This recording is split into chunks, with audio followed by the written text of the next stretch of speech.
आप सभी छात्र छात्राओं को सुप्रभातम। सर्वेभ्यो नमो नमः। आप सभी को मकर संक्रांति की हार्दिक शुभकामनाएं। आज मैं आप लोगों के बीच संधि प्रकरण लेकर आया हूँ, क्योंकि जैसा कि आप लोग जानते हैं कि नए साल के शुभ अवसर पर न्यू 10th के बैच स्टार्ट हो चुके हैं। उन लोगों के लिए इस लॉकडाउन की अवधि में ऑनलाइन ही पढ़ाना एक सुविधा मात्र रह चुका है। इस क्रम में आप पढ़ेंगे आज संधि प्रकरण। यहाँ जैसा कि आप देख रहे हैं कि ऊपर लिखा हुआ है कि संधि प्रकरण, नीचे है संधि शब्दों का साधारण अर्थ, यानी कहने का मतलब है कि संधि शब्द का अर्थ क्या होता है। तो संधि का अर्थ होता है मेल। ठीक उसके आप नीचे देखिए लिखा हुआ है कि संधि संस्कृत शब्द है। कैसा शब्द है? संस्कृत शब्द। और संधि तात्पर्य है दो अत्यंत संयोगी वर्णों के मेल से उत्पन्न विकार। अर्थात इसको कहने के लिए कहता है कि वर्णानाम परस्परम विकृतिमतम संधानम संधि, अर्थात जब दो वर्णों के मेल से जो विकार उत्पन्न होता है उससे हम क्या कहेंगे? संधि कहेंगे। यहाँ इसमें नीचे लिखा हुआ है अर्थात कहने का तात्पर्य है कि वर्णों के आपस में विकृति युक्त मिलान संधि कहलाता है। संधि में जब दो अक्षर या वर्ण मिलते हैं तब उनके मिलावट से विकार उत्पन्न होता है। वर्णों को यह विकारजन्य मिलावट ही संधि कहे जाते हैं। अब एक बात और ध्यान देंगे कि आप देख रहे हैं कि जो कलम से लिखा गया है कि सम जोड़, धा जोड़, की जोड़, सु, आपके मन में बार बार ये विचार आ रहे होंगे कि आखिर इनके बारे में अभी तक कोई चर्चा नहीं किया गया है, हम आगे बढ़ गए हैं। तो आप जान लीजिए कि संधि का जब अलग अलग तोड़िएगा, उसको संधि विच्छेद कीजिएगा, तब उस क्रम में विभिन्न अवयव उसके निकल कर के आते हैं, जैसे कि उपसर्ग हो गया, धातु हो गया, प्रत्यय हो गया, इस प्रकार से। तो यहाँ आप देख रहे हैं कि संधि जो है, संधि को जब अलग अलग किए तो चार पार्ट हो गए हैं। तो संधि के में पूछ दे यदि आपसे कि संधि में कौन सा उपसर्ग है, तो सम उपसर्ग लिखेंगे। अगला है धा। धा लिखा हुआ है यानी कि धातु है कि धातु, इसको कहने का मतलब है कि यदि आपसे पूछ दें कि संधि किस धातु से बना है, तो धा धातु से बना है। आगे देखिए प्लस के चिन्ह दे करके लिखा हुआ है कि ये आपका प्रत्यय है, और उसके बाद फिर प्लस का चिन्ह है, प्लस के बाद लिखा हुआ है सु। सु आपका विभक्ति है, जैसे कि संधि जो है प्रथमा विभक्ति में है, ऐसा है। तो अब आगे बढ़ेंगे। नीचे देखिए लिखता है कि साहित्यिक पदे नित्या नित्या धातु उपसर्गीय नित्या समासी वाक्यो तु सा विवक्ष्याम अपक्षते। लिखता है कि अर्थात एक पद के भिन्न भिन्न अवयवों में धातु और उपसर्ग में तथा समास में संधि आवश्यक करना चाहिए। कि इसका कहने का मतलब है कि धातु और उपसर्ग में तथा समास में और संधि में संधि करना आवश्यक होता है। वाक्य के अलग अलग शब्दों के बीच संधि करना आपके इच्छा पर निर्भर करता है कि जब किसी प्रकार के वाक्य का निर्माण आप कर रहे होते हैं तो इसी स्थिति में अन्य शब्दों के साथ उसका संधि करना न करना वो आपके ऊपर निर्भर करता है।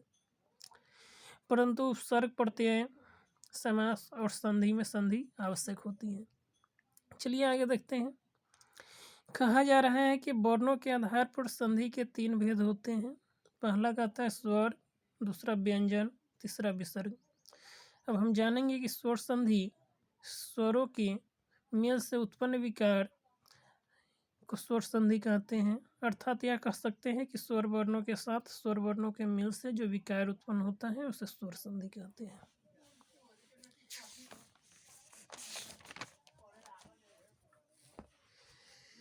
अब आगे हम देखेंगे कि उसे स्वर संधि कहते हैं। इसके 5 भेद होते हैं। स्वर संधि के 5 भेद बताए गए हैं।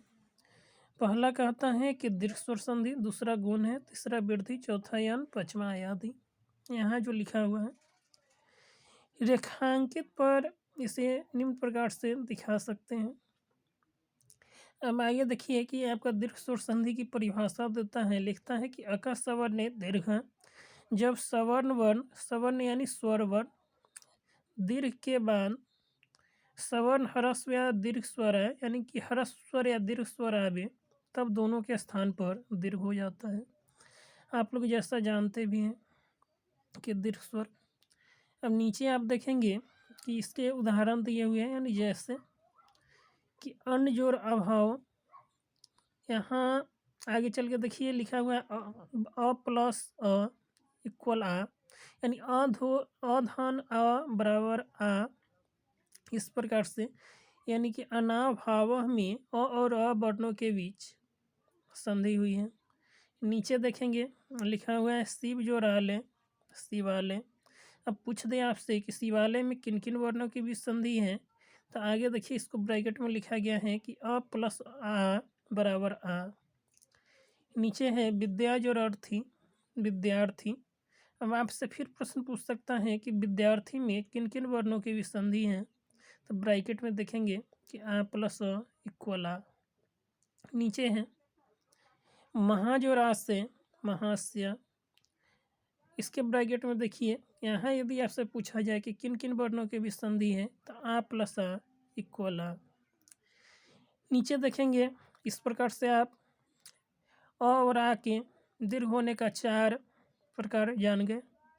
नीचे है गिरिज और इंद्र गिरेंद्र। यदि पूछ दे आपसे कि गिरेंद्र में किन किन वर्णों की भी संधि है, अक्सर परीक्षा में पूछा जाता है, तो आप लिखेंगे कि छोटी ई प्लस छोटी ई बराबर दीर्घी है, या इसको हरस्वी बराबर दीर्घी कह सकते हैं। उसके नीचे लिखा है क्षितिज और ईश, मतलब क्षितिज। अब यहाँ आपसे पूछा जाए कि किन किन वर्णों की भी संधि है, तो फिर एक नज़र ब्रैकेट पर डालेंगे आप। यहाँ लिखा हुआ है कि ह्रस्वी प्लस दीर्घी इक्वल दीर्घी, यानी इस प्रकार से आप वो अब जब वर्ण पूछे तो बताएंगे। उसके नीचे है महीज और इंद्र महेंद्र। मही में आप देख रहे हैं जैसा कि दीर्घी है और इंद्र में ह्रस्वी है, तो ब्रैकेट में एक नज़र डालेंगे, वहाँ लिखा हुआ है कि पहले दीर्घी है आपका और प्लस ह्रस्वी इक्वल दीर्घी। उसके नीचे है श्री और इस। श्री में देख रहे हैं कि दीर्घी है और इसमें भी दीर्घी है, श्री सह बना है शब्द।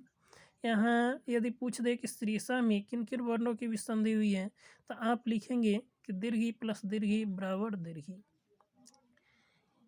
अब उसके नीचे देखिए इस प्रकार से आपका ई का 4 प्रकार कंप्लीट होते हैं। उसके नीचे आपको लिखा हुआ है ऊ का, लिखता है गुरु जो उपदेश इक्वल गुरु उपदेश। गुरु उपदेश में यदि आपसे पूछा जाए कि किन किन वर्णों के भी संधि हैं, तो देखिए ब्रैकेट में यहाँ भी लिखा गया है कि छोटी ऊ प्लस छोटी ऊ या ह्रस्व प्लस ह्रस्व बराबर दीर्घ कह सकते हैं। इस प्रकार आप समझ गए होंगे।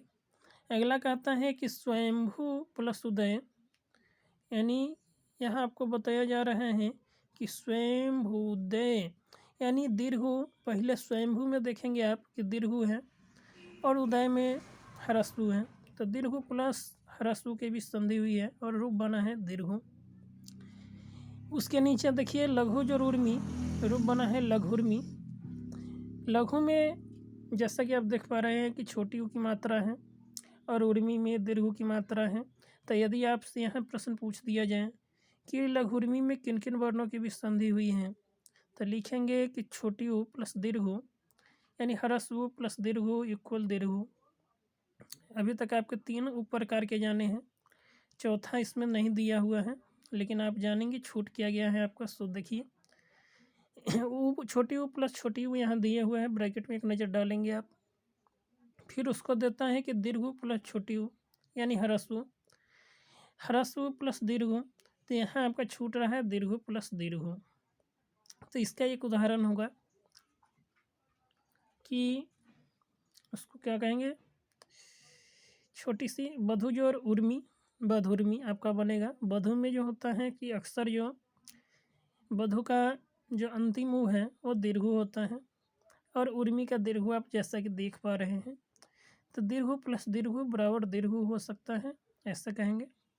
और नीचे देखिए एक नज़र कहता है कि पितृ जो और त्रिनम पितृनम, पितृनम री प्लस री बराबर दीर्घ री। ब्रैकेट में देखिए री छोटी री यानी ह्रस्व री और ह्रस्व री मिल करके दीर्घ री बना है। इस प्रकार से पितृन बन गया आपका। जब आपसे पूछा जाए कि पितृन में